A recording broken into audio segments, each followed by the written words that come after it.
She didn't just walk down the corridor, she owned the space with a stride that screamed urgency. There was no hesitation when she reached the heavy double doors. She flung them open with enough force to announce her presence before she even stepped inside. The room was suffocatingly quiet. A group of servants and medical staff stood like statues around the central bed, their posture radiating nervous tension. Cecilia ignored them all. Her eyes were locked on the bed in the center of the room, covered entirely by a white sheet. She marched straight toward it. A maid, perhaps acting on panic, reached out to stop her, stammering, "My lady," but Cecilia didn't even slow down. She stepped right past the warning, the sound of her heels deadening against the heavy rugs. Standing over the bed, the reality of the shape beneath the sheet hit her. She stared down, her breath hitching and her hand clenched at her side. The grief was there, but it was quickly overtaken by a need for certainty. She didn't gently lift the cover. She grabbed a handful of the white fabric, her knuckles turning white. In a flash of silver, she raised a small blade and slashed downward with a violent tearing motion. The room erupted. "Please stop, my lady," the servants cried out, terrified by the desecration, begging her to calm down. But she ignored the pleas, ripping the fabric apart to expose the body beneath. She stared at the face of her father, Ilid Zaisarian. Seeing him so still brought a flood of complex memories, not all of them warm. He had been known as a cold-blooded eccentric. He did exactly as he pleased, never giving a damn about conventions or the opinions of others. Cecilia wasn't a man, and she had faced discrimination he never had to worry about. There were times she found his stubborn way of life cumbersome, even dissatisfying. Yet looking at his peaceful face, she admitted to herself that she was mostly proud of him. He walked his own path, one he could accept right to the end. She looked at his folded hands and whispered a question only the dead could hear. "Father, is this something you've accepted as well?" The sentimentality vanished instantly. Her hand clenched tight over her chest as a dark thought took root. She turned her gaze to the doctor, her eyes sharp. Was it poison? The doctor was quick to deny it, stating the autopsy showed no traces, but Cecilia caught the hesitation. She pushed harder, suggesting the unthinkable, a curse. The doctor looked away, clearing his throat awkwardly. "There is that possibility," he admitted. That was the wrong answer. Cecilia demanded to know why she wasn't informed immediately. The doctor tried to spin it, claiming they weren't certain and didn't want to worry her. Cecilia spun around, her fury palpable. "Not certain," she snapped. She couldn't believe they would forego informing the head of the house just because they lacked absolute proof. As the doctor bowed in apology, a chilling realization settled over her. She looked back at her father's exposed face. If she hadn't ripped that cloth, if she hadn't forced the issue, they would have kept her in the dark. Her eyes narrowed, the fury in them sharpening into a lethal glare. It wasn't just anger, it was a realization that burned. She knew with absolute certainty that if she hadn't pushed, if she hadn't made a scene, nobody in that room would have said a word. They would have let her bury him without ever whispering the possibility of poisoning or a curse. The doctor flinched visibly under her scrutiny, his composure cracking. But as Cecilia looked around, she realized it wasn't just him. It was Luzon, the servants, everyone. They were all averting their gazes,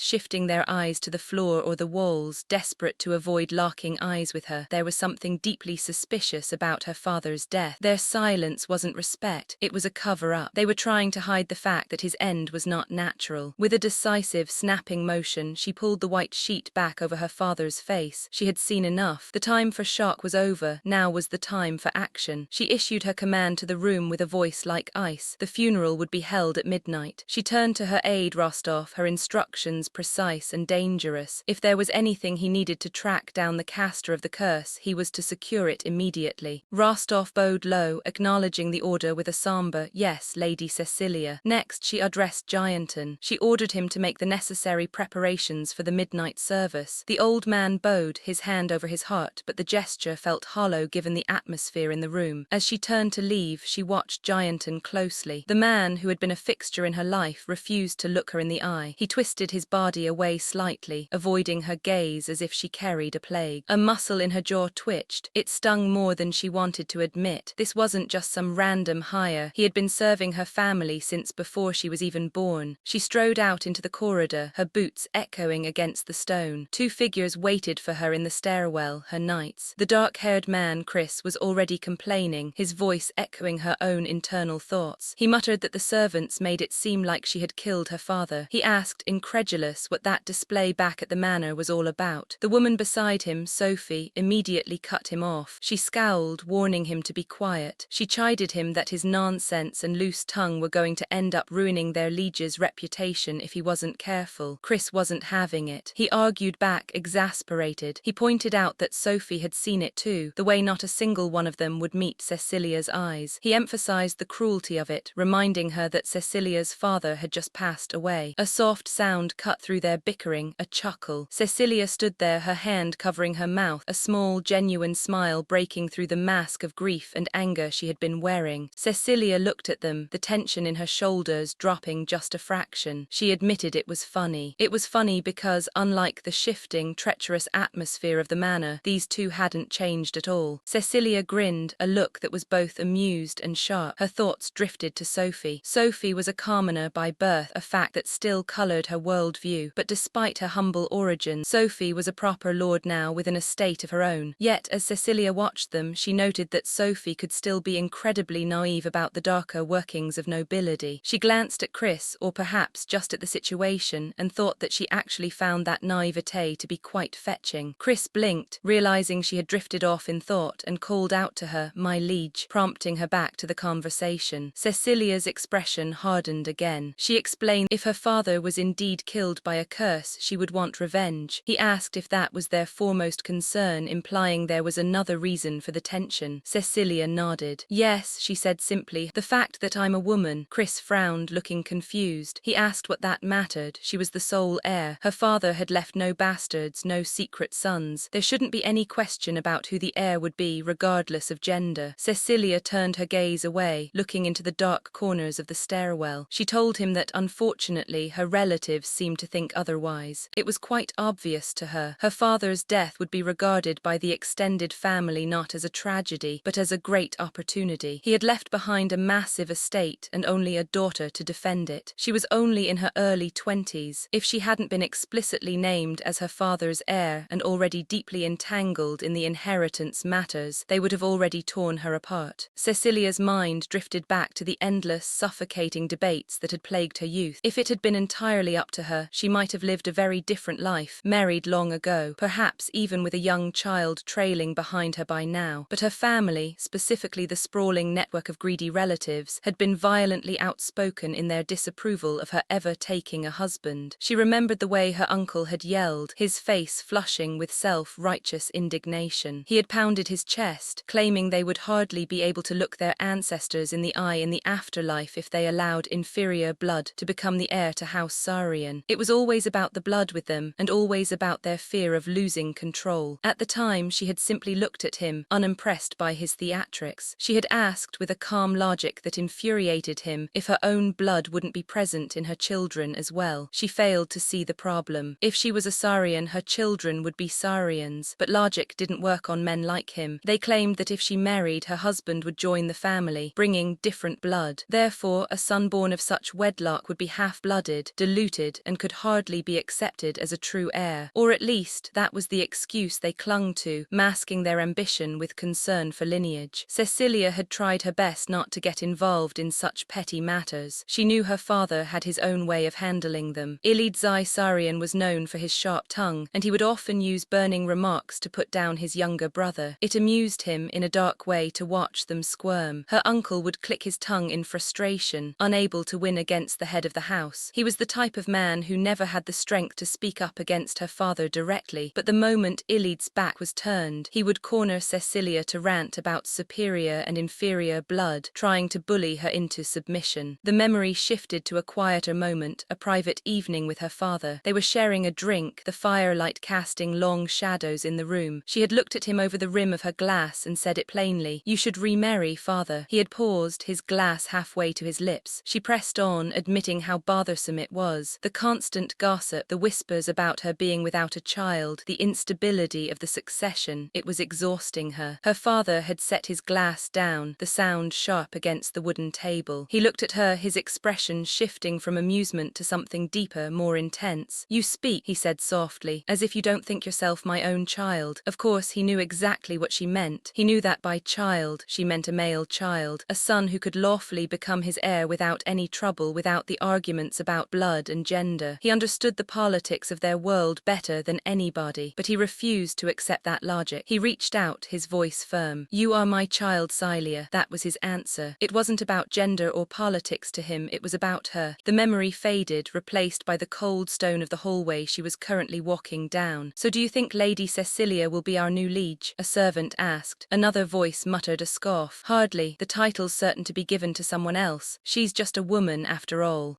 Her movement was sharp, commanding. The servants, hearing the noise, turned and froze. They flinched, startled to see the subject of their gossip standing right there, her eyes cold. "Why, you're back, Lady Cecilia," one of them stammered, pale with fear. They scrambled to bow, knowing they had been caught. "Lady Cecilia, you say? No, pardon." Cecilia ignored their panic. A final memory of her father resurfaced, his voice clear in her mind. "Celia, when I'm gone, you must take everything." She looked at the trembling servants, then lifted her chin, her voice ringing out with absolute authority. She wasn't asking for permission, and she wasn't waiting for approval. "I, Cecilia Zaisarian," she declared, "am the new liege and lord of this castle." The declaration hung in the air, final and absolute. The chaos of the moment faded into a quiet, introspective lull as Cecilia stood there. Her mind drifted inward, asking a question she had avoided for years. Why was it that she had never truly been interested in her father's money, his title, or the immense honor that came with being a Sarian? She remembered him looking at her, his eyes blazing with that fierce, protective pride. "Celia," he had said, "I didn't become a duke so I could have those rats inherit my dukedom." He had set his cup down with a deliberate clack, leaning in to ensure she understood the depth of his conviction. "When I'm gone, you must take everything." It wasn't a suggestion, it was an order to survive and to conquer. Back in the present, she set her own cup down, the sound mirroring her father's gesture from the past. Since that was his will, she would honor it. That was what her father wished for, and she would tear down anyone who stood in the way of that legacy. Her internal vow was interrupted by a hesitant voice. "Lady Cecilia," Gianton called out. She turned to face the old servant, her expression composed but sharp. She acknowledged him simply, "Gianton." He looked like a man walking to the gallows, nervous, sweating, fiddling with his gloves. "May I?" he stammered, his eyes darting away. "Have a word with you." Cecilia felt a throb of irritation at his temple. She rubbed her forehead, her patience wearing thin. "You see," he started, struggling to get the words out.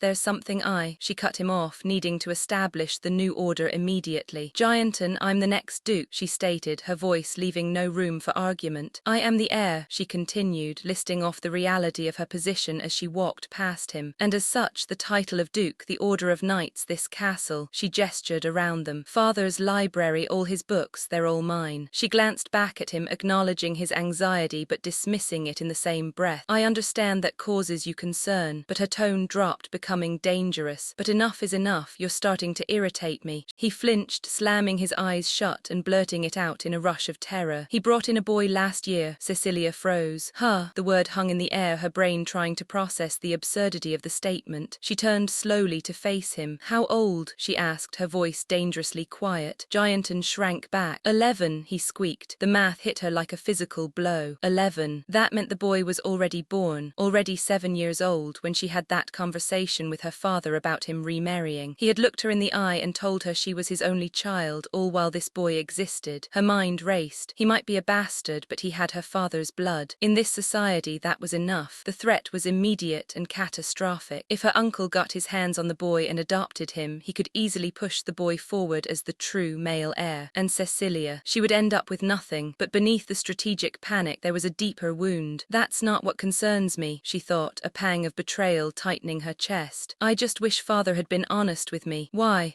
did he tell her to take everything, to bear the weight of the succession, and let her worry about it for 4 long years if he had a son tucked away? And the real danger, if her brother were ever to turn against her, that would be quite troublesome. She needed to ensure his loyalty before anyone else could buy it. She made a mental concession. It would be fine if he took everything else, the title, the money, the estate. But if he became greedy for the Order of Hearthdread, that was the line in the sand. That was something she wouldn't let pass. The Hearthdread, an order of mercenary knights gathered to protect their freedom. To them, guarding their liberty and keeping their contracts was worth more than their own lives. They were the true power behind the house. It was an order with a legacy spanning over 200 years, and at present their contract belonged to House Sarian. In other words, they belonged to her house, and she considered herself the house. The Hearthdread was independent in spirit. They would hardly choose an 11-year-old boy over her, but her relatives wouldn't care about the knight's preference. They would try to claim the order using the boy as legal leverage. She shook her head, stopping the spiral of paranoia. I should stop thinking like this, she told herself. Things haven't even begun to happen yet, nor should they. The boy was still young. He was a child, not an enemy, but a new question nagged at her. Why was Gianton bringing her here? We've arrived, Gianton announced. He pushed open a heavy, creaking door. The smell hit her first, filthy, grimy. It wasn't a guest room, it was a ruin. Cecilia whipped around to face Gianton, her fury radiating off her in waves. Gianton shook, trembling under her gaze. It wasn't my will to keep him here, he cried out, terrified. She stared at the dilapidated structure. He may be a bastard, she thought, but he's still the Duke's son. To keep the Duke's only son in a run-down stable. No servant would dare do that. It would be impossible unless it was ordered by the father himself. Cecilia looked into the dark, dusty space, her heart sinking with a mix of confusion and horror. Father, she whispered to the ghost in her mind, what were you thinking? Cecilia stood in the threshold of the dilapidated shack, her disbelief transforming rapidly into a cold, simmering rage. Her mind raced with the sheer neglect of it all. Thinking, she screamed internally, though her posture remained rigid. If her father had truly decided to bring a child into his care, secret son or not, the very least he could have done was provide the basics. To deny him decent clothes, proper food, and an education was one thing, but this. She made her decision. My lord, she called out, her voice projecting authority into the shadows. If you would please come out. Silence stretched for a moment, and then from the darkness of the shack a small figure emerged. Cecilia's eyes widened, her breath catching in her throat. As the boy stepped into the moonlight, the truth hit her with the force of a physical blow. It wasn't just a resemblance, it was undeniable. Golden hair that shimmered even in the dim light. She took him in, every detail confirming her suspicion. His hair was as light as lemons, a rare shade. His eyes were clear blue but held those distinct violet hues that were practically a signature of a specific bloodline. And his skin, soft, pale, aristocratic. This was no peasant's child and certainly no bastard. She stared at him, the recognition locking into place. I know this face, she thought. There was no mistake. She turned slowly to Gianton, her voice dropping to a whisper that was far more terrifying than a scream. Gianton, she said, you're really in trouble now. The servant gasped,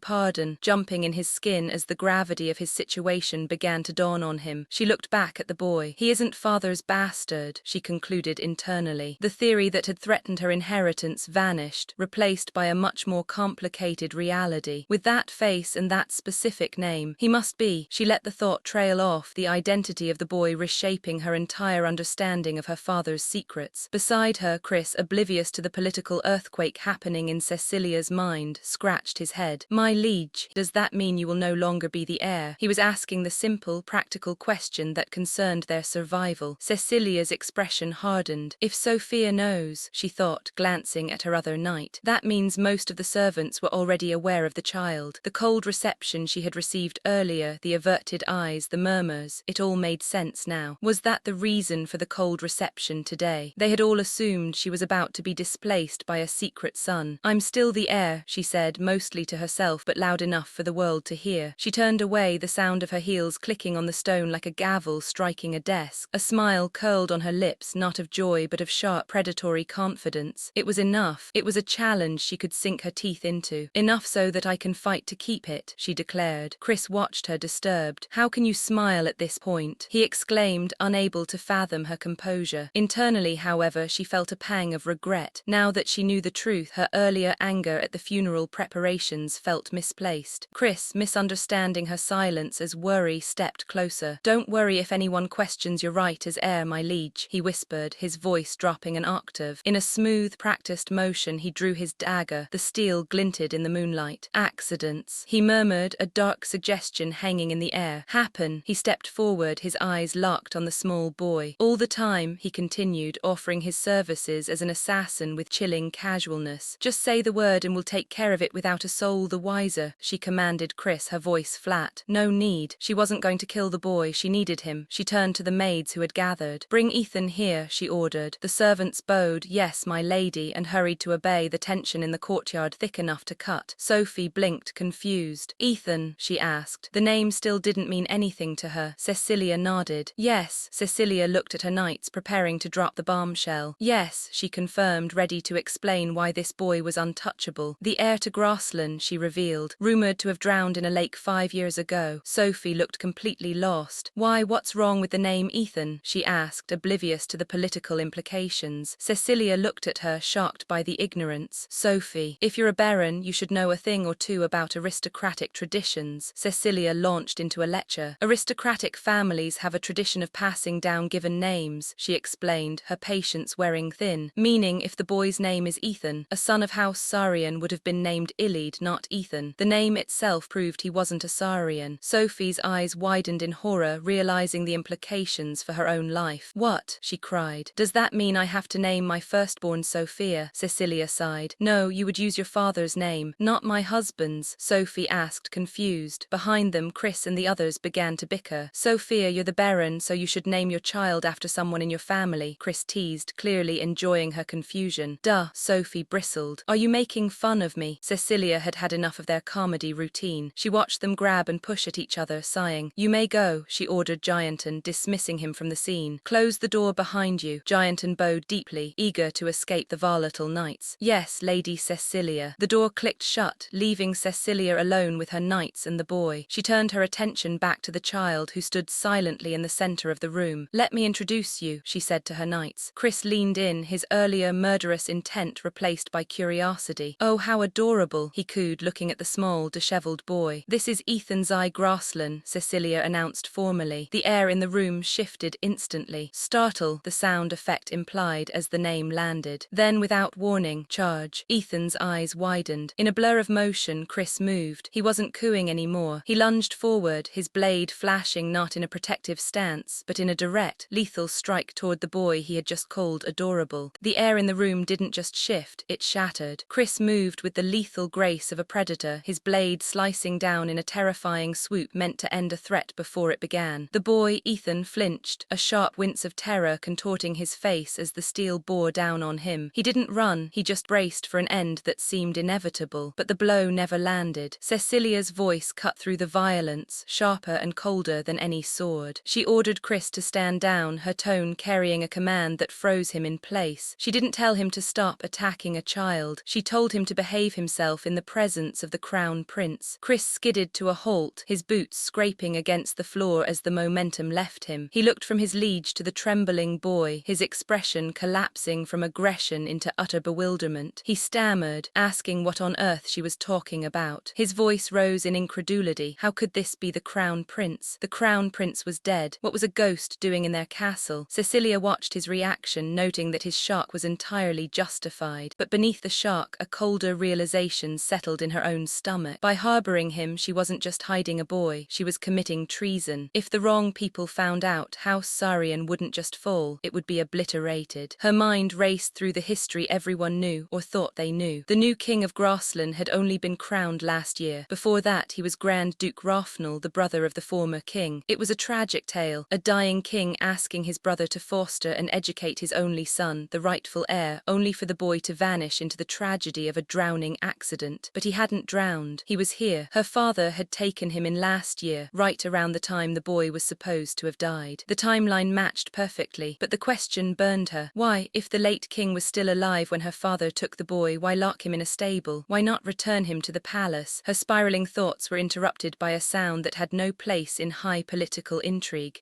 Rule. A long, mournful rumble erupted from the boy's stomach, echoing loudly in the tense silence. Ethan jumped, startled by his own body's betrayal. A deep, furious blush stained his pale cheeks. He wrapped his arms around his middle, trying to silence the grumbling, looking mortified. The terrifying atmosphere of treason and assassination evaporated instantly, replaced by the awkward reality of a hungry child. Cecilia sighed, the tension leaving her shoulders. She asked him gently this time if he hadn't eaten yet. Ethan looked down at his shoes, his shoulders drooping. He stammered a quiet admission. He hadn't finished. He clutched his stomach, looking small and miserable. Cecilia realized with a pang of guilt that her servants had dragged him here in the middle of his meal just because she had summoned him. She looked at him, really seeing him. He stood there in rags, starving and terrified, with absolutely no awareness of the power his bloodline held. He didn't look like a king in waiting. He looked like a victim. She wondered how much he had endured in that shack, hidden away from the world at such a young age. His existence was a catastrophe for her. He was a political balm that could destroy everything she had just claimed. And yet, looking at his huddled form, she couldn't find it in herself to blame him. He had done nothing wrong. In fact, she realized with a heavy heart, if anyone had a right to be vengeful, it was him. It was her father, after all, who had kept a prince in a stable. Cecilia gestured to the spread of food on the table, her voice dropping to a gentle, inviting tone. "Help yourself to some more if you'd like," she offered. It wasn't a command. It was an olive branch extended across a chasm of class and circumstance. She watched him, waiting to see if the feral tension in his shoulders would ease enough for him to eat. As the boy hesitated, the atmosphere in the periphery of the room shifted. The maids and servants standing by the walls exchanged glances, their whispers weaving a quiet net of gossip. They stared at Cecilia, really looking at her for the first time since her return. "She is," one whispered, the realization settling in. "Lady Cecilia's really back." The awe was palpable. "She's still so gorgeous," a maid murmured, her eyes wide with admiration. "I can't believe she's a knight." To them, knighthood meant grit and scars, clashing violently with the elegant, poised woman before them. "She's too beautiful for that." Another servant leaned in, the political reality of the situation taking precedence over aesthetics. "Do you think she'll really become the next duke?" The implication hung heavy in the air. "Then she'll be the first female to become duke in this kingdom." The thought was revolutionary, a spark of change in a stagnant world. Cecilia ignored them, brushing a stray hair from her face, her focus entirely on the boy. But Ethan wasn't focused on the food anymore. His mind was racing, diving back into memories he tried to keep buried. "When I was crown prince," he thought, his hand clenching the fabric of his trousers. He tried to recall the political map of the kingdom he was born to rule. There were only 4 dukes, he reminded himself. He racked his brain, sifting through names and crests taught to him in royal tutors' chambers. "I can't remember their names," he admitted internally, frustration bubbling up. "But Sarian is entirely unfamiliar. This house, this place, it wasn't part of the world he knew." "It doesn't matter," he decided, a cold cynicism hardening his expression. He looked at Cecilia, not seeing a savior but another player in the cruel game of his life. "I'm sure she just means to take advantage of and use me just like the others." Trust was a luxury he couldn't afford. He steeled himself, making a silent vow. "I will never be taken advantage of." He would arm himself with the only weapon he had left, perceived incompetence. "I will grit my teeth and pretend to remember nothing," he resolved. "I'll play the part of a complete, useless imbecile." It was a survival strategy born of desperation. Or at least, he thought, his resolve wavering slightly as the smell of the food hit him again, "that was what I promised myself." But biology has a way of undermining even the strongest resolve. "Well, I'm starving myself," he blurted out, or perhaps he just thought it as he reached for the food. The hunger was a visceral, demanding beast that didn't care about political intrigue. Cecilia smiled, a genuine warmth reaching her eyes. He thought, struggling to reconcile his suspicions with her actions. "Even though she's to be a duke, she picked me up in her arms, not caring about my filth." She hadn't looked at him with disgust, she had looked at him with care, "and treated me like a prince, no, like any other noble child." For a moment the mask slipped internally. He remembered who he was. "I am Ethan Zai Grasslan," he affirmed to the darkness inside him. "Crown Prince of the Kingdom of Grasslan and heir to the throne." The title felt heavy, a ghost of a life stolen from him.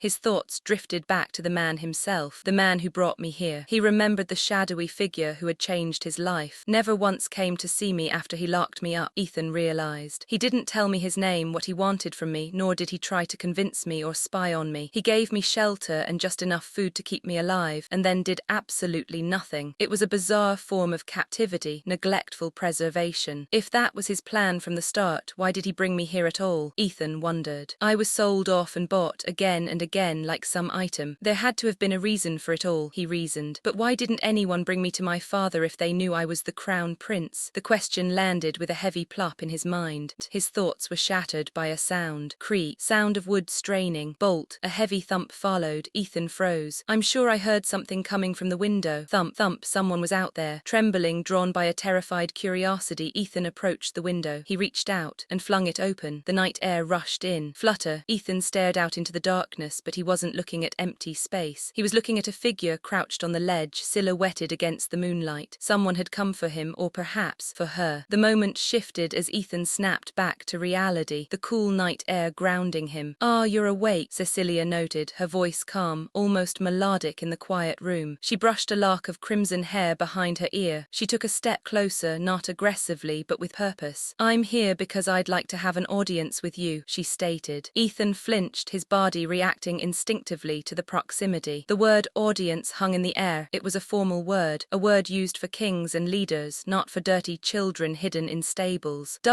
What do you? He started to stammer, confused by her shift in tone, but she cut through his confusion with a title he hadn't heard addressed to him with any real respect in a long time. Your Highness. She looked down at him, her golden eyes piercing through his defenses. She didn't beat around the bush. How much of your true self do you remember? She asked. It was a dangerous question. It implied she knew he had been acting, that the foolish boy act hadn't fooled her for a second. I don't understand. He tried to retreat into the safety of ignorance, his eyes wide with feigned confusion. Internally, however, his mind was screaming. He clenched his fist at his side. He remained silent, the stretching out between them. He refused to speak, refused to give her the ammunition she might use to execute him. Cecilia watched him, likely sensing his internal war. She didn't press for an answer to her question. Instead, she delivered a blow far heavier than any interrogation. Your Highness, she began, her voice softening with genuine gravity. I'm deeply sorry to tell you this, but Her Majesty the Queen passed the year following your accident. She let the words land before finishing the sentence. Due to grave illness. What? The word escaped Ethan's lips before he could stop it, a breathy whisper of disbelief. The mask of the ignorant child cracked. Cecilia wasn't done. She had to break him completely to build him back up. And His Majesty the King followed her just this last year. The finality of it was crushing. Both of them gone. Ethan's world tilted on its axis. Father and mother dead. The question echoed in the hollow chamber of his mind. The hope that had kept him going, the dream of returning to them, of being rescued, evaporated instantly. He stared at nothing, his eyes wide and trembling. No, he told himself fiercely, I mustn't cry. To cry was to accept it. To cry was to make it real. It'd only be an admittance to everything, he thought, trying to shore up his crumbling defenses. I know that. And yet, his grip on his shirt tightened, clutching at his chest as if he could physically hold his heart together. Throb, shake. The pain was physical, a sharp ache spreading through his chest. My heart is breaking, he realized, the simple, devastating truth washing over him. He staggered, his legs giving out under the weight of the grief. Ache. He pitched forward, his vision swimming. Catch. He didn't hit the floor. Cecilia was there, her arms catching him, supporting his weight against her own. She held him steady as his world collapsed. Trickle, sob, the dam broke. Tears spilled over his cheeks, hot and fast. He couldn't stop them. He buried his face, the sound of his sobbing filling the room. I always thought I'd see them again, he mourned. It was the universal prayer of the lost child. I always held on to the hope that I'd return to my parents and escape from all this pain, he thought, the bitterness of the realization poisoning him. Had I known that this was what was waiting for me, I'd have sooner died. The thought was dark and heavy. If there was no home to return to, what was the point of all the suffering he had endured? Cecilia's voice cut through his despair, sharp and commanding. Your Highness, she said, pulling back slightly to look at him. Was it not in order to save your own life? You tried to hide your true identity from me just now. She was reminding him of his survival instinct, the fire that was still there beneath the tears. Your parents may have passed on, she said, acknowledging the tragedy but refusing to let him drown in it. But that doesn't mean you no longer have a reason to live. She looked him in the eye, her expression fierce. If you die now, you must be stronger. She held him by the shoulders, grounding him. It'd be nothing more than the death of a cur. It was harsh, deliberately so. She wasn't offering pity, she was offering a challenge. To die now would be to die like a stray dog, unremembered and unavenged. Ethan trembled, but the grief was transmuting into something hotter. Quiver, anger flashed in his eyes. How insolent, he spat, pushing back against her bluntness. How dare she speak of his death so casually? He glared at her, the tears still wet on his face, but his voice steadying. Then tell me, he demanded, who sits on the throne now? Cecilia didn't blink. The former Grand Duke Rafnal is the king, she answered. As of now. Ethan's eyes widened. Ethan. A memory surfaced, bright and warm, contrasting with the cold reality of the present. My uncle and aunt, he thought, his expression softening instantly. They were always so kind to me. He remembered the days before the darkness. Uncle's estate was always a place of freedom for me. It was his sanctuary away from the rigid expectations of the palace. While at the palace, I always had duties, he recalled. As long as I was at uncle's, I could escape from my studies. The memories flooded back in vibrant color. Eat whatever I desired, sleep however late I wanted. It was a childhood paradise, and play pranks on the servants. He remembered the laughter, the chaos he caused with a grin on his face. Ah, the servants would scream, but it was all in good fun. He remembered his uncle's defense of him. Whenever any of the servants told on me, uncle would instead scold them for telling on a superior. His uncle had always taken his side. And then one day, Ethan, his uncle had called him. Beckon. He remembered walking toward the man, nervous but trusting. His uncle had looked at him with gentle eyes. I understand it's natural to be curious about everything at your age, he had said. I only ask that you stay out of danger, Ethan. All right, he was always so partial to me. Ethan thought, a dangerous hope blooming in his chest. My aunt and uncle must have grieved so much when I disappeared. He convinced himself of their love. They were the ones who cared when no one else did. A thought struck him, wild and desperate. They might very well have wished for my return more than my own parents. Snap! Something in his expression shifted. The grief was gone, replaced by a manic, calculating smile. The only issue now is, he looked up at Cecilia through his lashes, his mind racing. Will she let me return? Cecilia, sensing the shift, or perhaps having planned this moment perfectly, stepped back. Your Highness, she said, her voice dropping to a formal register. Allow me to introduce myself once more. She lowered herself to the floor. Kneel. It was a fluid, practiced motion of absolute submission. I am Cecilia Sarian of Hearthtread, she declared, and I henceforth swear to serve you faithfully. She placed her hand over her heart, pledging her life and her sword to the boy who moments ago had been sobbing in her arms. Ethan looked down at her, his mind working furiously. She may be kinder to me than others, he admitted to himself. You are on my side then? He asked, needing to hear it said plainly. Cecilia didn't hesitate. Yes, Your Highness, but the boy who had been sold and tortured wasn't going to trust blindly again. But she too will prove to be a liar, he thought cynically. Everyone lied. Everyone wanted something. Then I have a favor to ask, he decided. If she wanted to play the loyal knight, he would make her prove it. I'll have to offer something desirable in order to sway her into returning me to the palace, he calculated. Rise. He stood up, wiping the tears from his face, drawing himself up to his full, small height. Even if it means revealing the only card I have, he looked her dead in the eye. Return me to the throne, he commanded. Then I will use everything in my power as the rightful heir to support you. It was a transaction, a throne for protection, power for power. His expression twisted into a look of pure, unadulterated vengeance. The tears were gone, replaced by fire. I will have my revenge on all those who made me and my parents suffer. The boy was gone. The king was waking up.